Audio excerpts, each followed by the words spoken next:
नमस्कार, माझे नाव अर्चना. डान्स आणि फूड चॅनलमध्ये तुमचं स्वागत आहे. तर तुम्हाला बघून कळालंच असेल की आपली आजची रेसिपी कोणती आहे. तर नारळी पौर्णिमा जवळ आलेली आहे. तर त्यासाठी आवर्जून काही लोक अशा पद्धतीचा नारळी भात बनवतात. तर ही नारळी भाताची रेसिपी अगदी आपण 10 मिनटात ही रेसिपी बनवणार आहोत आणि अगदी 10 मिनटात बनते. तर अशासाठी मी हे असे बासमती राईस घेतलेला आहे. याला स्वच्छ धुवून आपल्याला 1 तासभर भिजत ठेवायचं आहे आणि त्यासाठी लागणारे साहित्य बघूया. तर 1 वाटी मी साखर घेतलेली आहे, 3-4 वेलची घेतलेल्या आहेत, लवंगा घेतलेल्या आहेत 3 आणि केशर असं दुधामध्ये मिक्स केलेलं आहे. किशमिश, काजू, बदाम तुम्ही तुमच्या आवडीनुसार घेऊ शकता. यामध्ये तुम्ही गूळसुद्धा वापरू शकता. तर तांदूळ आपले छान भिजलेले आहेत. आता एक कढई ठेवायची आहे. यावरती मी 2 चमचे तूप घेतलेलं आहे आणि जे आपण लवंगा घेतलेल्या होत्या त्या टाकायच्या आहेत आणि वेलची अशी तोडून टाकायची आहे. म्हणजे कसं टेस्ट छान येते आपल्या ह्याला. तर थोडंसं याला परतून घ्यायचं आहे आणि जो आपण भात पाणी काढून घेतलेला होता तो टाकायचा आहे आणि याला या तुपामध्ये थोडंसं 1-2 मिनटासाठी परतून घ्यायचं आहे. तर तुम्ही बघू शकता अशा पद्धतीने हा भात मी परतून घेत आहे. इकडं गरम पाणीसुद्धा ठेवलेलं आहे.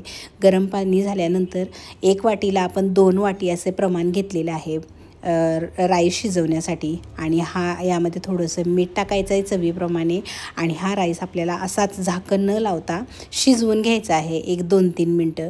तर तुम्ही बघू शकता अशा पद्धतीने मी हा राईस छान असा शिजवून घेत आहे. शिजवून घेत असताना तुम्ही बघू शकता यामधलं पाणी आटत आहे.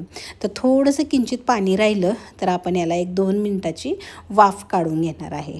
तर तुम्ही बघू शकता अशा पद्धतीने यातलं पाणी आटत आहे, म्हणजे थोडंसं कमी झालेलं आहे. आता याच्यावरती मी काय करणार आहे, झाकण ठेवणार आहे आणि 1-2 मिनटाची वाफ काढून घेणार आहे. तर तुम्ही बघू शकता मस्त असा आपला हा राईस छान शिजलेला आहे.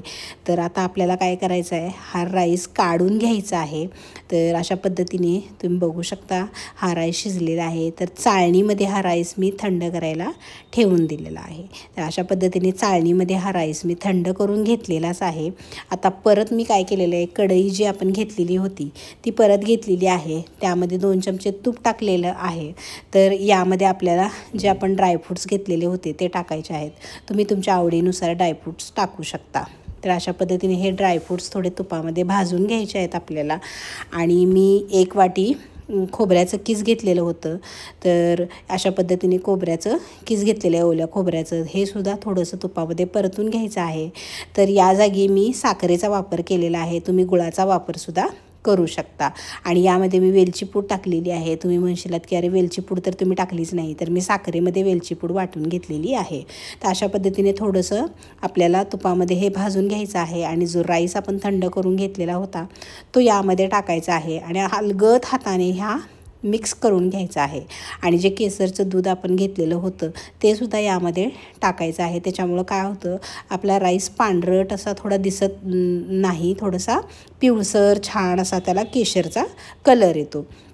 तर 2 मिनटं याला मी थोडंसं वाफवून घेतलं. तर तुम्ही बघू शकता मस्त असा हा आपला नारळी भात तयार झालेला आहे. खूप छान होतो. तर तुम्ही साखरेच्या ऐवजी गुळाचा वापर करू शकता. आमच्या इकडे साखर वापरतात म्हणून मी साखरेचा वापर केलेला आहे. तर अशा या नारळी पौर्णिमेला तुम्ही हा नारळी भात करून बघू शकता. खूप छान होतो. टेस्टला तर एकदम भारीच होतो. तर अशा छान रेसिपीजसाठी माझ्या चॅनलला लाईक करा, शेअर करा आणि सबस्क्राईब करायला विसरू नका. भेटूया आपण आता नेक्स्ट रेसिपीमध्ये. थँक्यू.